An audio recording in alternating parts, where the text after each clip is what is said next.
আপনার যদি খুব কাছের মানুষই শত্রু হয়ে থাকে তাহলে বাইরের মানুষের প্রয়োজনটা বা কোথায় বলেন? কেউ যদি আমার ভালো থাকা ভালো খাওয়া দেখে গাটা নিজে থেকে জ্বালিয়ে পুড়িয়ে ছাই করে দেয়, এতে আমার দোষটা কোথায় বলেন? আসসালামু আলাইকুম আমার কলিজার আপুরা ভাইয়ারা, কেমন আছেন সবাই?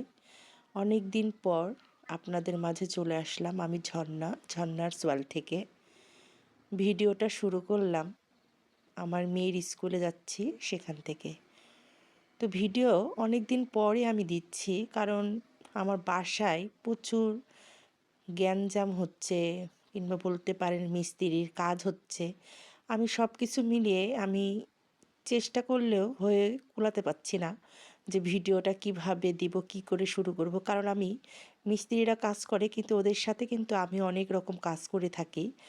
যে কাজগুলো করতে যেয়ে আমি মোবাইলের কথাটাই ভুলে যাই। সারাদিন পর যখন সন্ধ্যার পরে একটু বিছানাতে পিঠটা ঠেকাই, তখন শুধু মোবাইলটা কাছে নিই এবং এর প্রয়োজনীয় কথা যদি আমার নিজের মানুষদের সাথে থাকে তখন আমি তাদের সাথে কথা বলি, কিংবা একটু ভিডিও যদি দেওয়ার চিন্তা করি একটু দিই, না হলে নিজেকে নিয়ে একটু রিল্যাক্স থাকার চেষ্টা করি।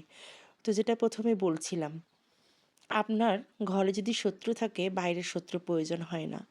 আমরা মেয়েরা মেয়েদের শত্রু।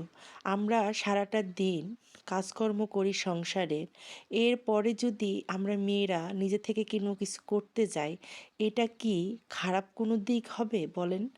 কারণ একটা মানুষ আমাকে একটা কথা নখ তুলে বলেছিল যে, স্বামীর টাকায় হয় না তো তাই তুমি বাইরে টাকা ইনকাম করতে গেছো। তো আপনার স্বামীর টাকা অনেক আছে বলে আপনার বাইরে ইনকাম করা লাগে না। তাই আমার স্বামীর টাকা নাই, তো এর জন্যে আমি স্বামীকে ঘরে রেখে বাইরে ইনকাম করতে যাই। হয়েছে? আপনি কি শান্তি পেয়েছেন আমার এই উত্তরটা পেয়ে? তো কাউকে কিছু বলার আগে নিজেদেরকে একটু ভালোভাবে মেপে ঝুঁকে নিবেন, কারণ আপনি একটা মেয়ে হয়ে মেয়ের দিকে নখ তুলে কথা বলছেন। আমি যদি ছোটোখাটো যদি কোনো বিজনেসও করে থাকি, সেটা আমার পরিবারকে নিয়ে আমি খাবো এবং পরিবারের ভালোর জন্যই করব।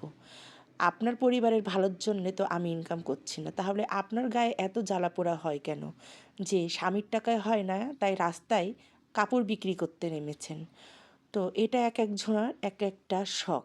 আমার মনে হয়েছিল যে আমি আমার সংসারের পাশাপাশি আমি কিছু কাজ করব, যে কাজে আমার পরিবারকে আমি সহযোগিতা করতে পারি এবং তার পাশে থাকতে পারি। আপনার হয়তো স্বামী অনেক বড়লোক হতে পারে, আপনাকে কাজ করতে দেয় না। আমার স্বামী তো আমাকে কোনো কাজে বাধাও দেয় না। তো যাই হোক, এইসব মানুষের কথা যদি বলা শুরু করি তাহলে রাত দিন সমান হয়ে যাবে।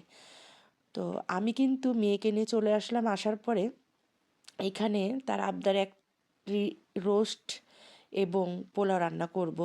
তো পোলাওটা হয়তো বা আপনাদের মাঝে আমি সেভাবে শেয়ার করতে পারিনি। তো রোস্টটা রান্না করে নিচ্ছি, যেহেতু আমাদের দুই বোনেরই ছেলে মেয়েদের খুব পছন্দের এই রোস্ট।